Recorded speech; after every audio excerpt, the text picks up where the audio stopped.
Hello and welcome to this Come to Jesus Daily Devotional as we continue in the book of Ephesians, and today's devotional is entitled Do Not Grieve the Holy Spirit, from Ephesians 4:30 to 31. Let's reflect on how we can grieve the Holy Spirit and so limit his fruitfulness in our lives and churches.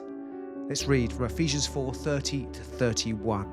And do not grieve the Holy Spirit of God, with whom you were sealed for the day of redemption. Get rid of all bitterness, rage and anger, brawling and slander, along with every form of malice. Let's not forget the context of what we're talking about here. We've been speaking about spiritual warfare, how we can give the devil a foothold. And let's remember, spiritual warfare, the devil wants us to grieve the Holy Spirit. He wants us to limit his work in our lives, to not walk with him, but rather to keep in step with the demonic spirit. Let's not forget that. People often misunderstand what it means to grieve the Holy Spirit or to quench the Spirit. They often think of it in terms of gifts in meetings. I didn't get a chance to say my reading or my prayer or my prophetic word. And these things are important, of course.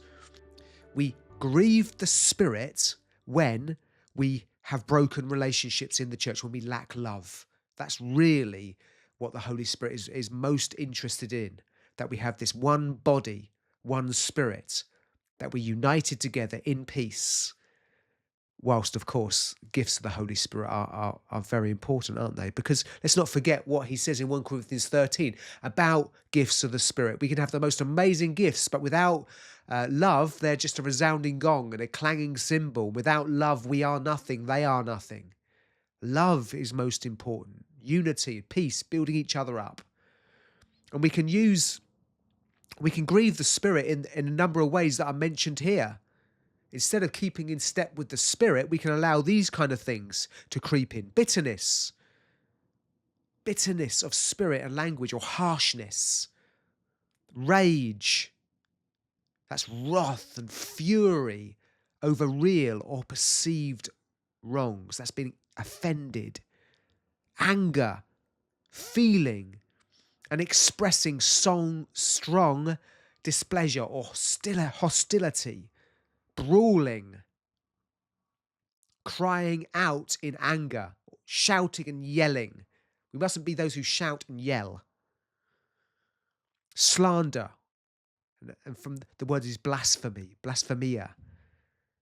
Defamatory, slandering talk and gossip. Finally, when it finishes with this phrase, malice. And this is to do with sin. That's summarizing all these things. This is sinful.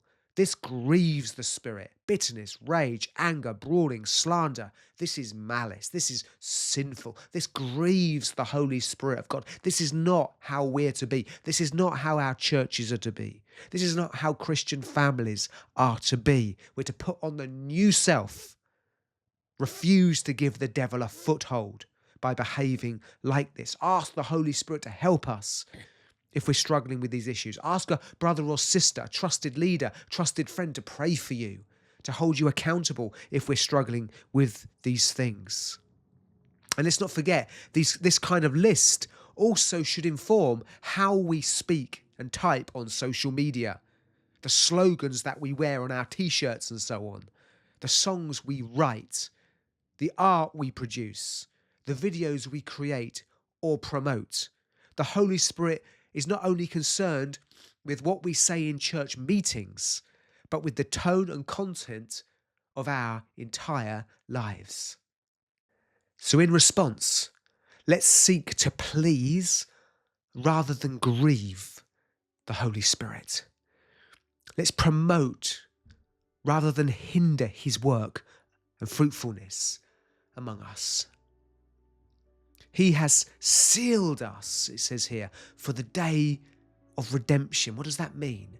Well, the presence of the Holy Spirit in us is a seal and guarantee that we will be in heaven and we will be in glory forever. A wonderful truth. The love of grace of God have been poured on us So how offensive is it to our God and to the Holy Spirit when we don't show the same grace and love toward other people? This grieves the Holy Spirit. Let's be those who listen carefully to the Holy Spirit's love, grace. He's the Spirit of adoption.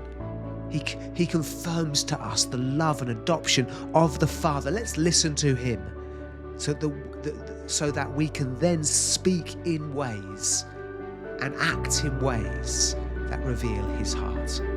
God bless you.